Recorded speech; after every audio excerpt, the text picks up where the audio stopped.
செய்திகள். Made in India Airbus C295 விமானத்தின் முதற்கட்ட சோதனை வெற்றி. மாநிலங்களவை உறுப்பினராக போட்டியின்றி பிரவீன் சக்கரவர்த்தி தேர்வு. வெள்ளப்பெருக்கால் குற்றாலம் அருவியில் குளிக்க மீண்டும் தடை. விரிவான செய்திகள். இந்தியாவில் தயாரிக்கப்பட்ட முதல் C295 ராணுவ போக்குவரத்து விமானத்தின் முதற்கட்ட சோதனை வெற்றி அடைந்தது என இந்திய விமானப்படை தெரிவித்துள்ளது. விமானப்படைக்காக ஏர்பஸ் மற்றும் டாடா அட்வான்ஸ் சிஸ்டம்ஸ் லிமிடெட் நிறுவனங்களின் கூட்டு முயற்சியின் கீழ் இந்தியாவில் C295 போக்குவரத்து விமானம் தயாரிக்கப்படுகிறது. இது நாட்டின் விண்வெளி மற்றும் பாதுகாப்பு உற்பத்தி திட்டத்தில் ஒரு மைல்கல்லாக பார்க்கப்படுகிறது. இந்த விமானத்தின் முதற்கட்ட சோதனை வெற்றி அடைந்தது என இந்திய விமானப்படை தெரிவித்துள்ளது. 9000 கிலோ வரை சுமையை சுமந்து செல்லும் திறன், 24 ஸ்ட்ரெச்சர்களை வைக்கும் இட வசதி உள்ளிட்ட பல்வேறு பிரத்யேக வசதிகளுடன் இந்த விமானம் வடிவமைக்கப்பட்டிருக்கிறது.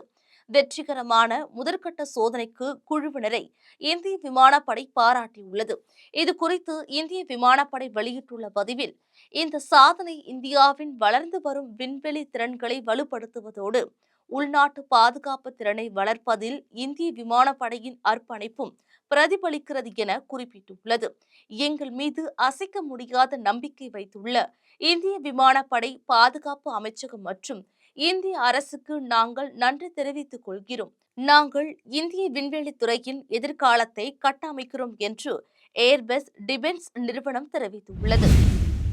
தமிழகத்தில் இருந்து மாநிலங்களவைக்கு காங்கிரசின் பிரவீன் சக்கரவர்த்தி தேர்வு செய்யப்பட்டதாக தேர்தல் அதிகாரி அறிவித்துள்ளார். தமிழகத்தில் காலியான ஒரு மாநிலங்களவை பதவிக்கு தாவேக்கு ஆதரவுடன் காங்கிரஸ் சார்பில் பிரவீன் சக்கரவர்த்தி மனு செய்திருந்தார். தமிழகத்தில் CV சண்முகம் ராஜினாமாவால் காலியான ஒரு இடத்திற்கு பிரவீன் சக்கரவர்த்தி உட்பட 14 பேர் மனு தாக்கல் செய்தனர்.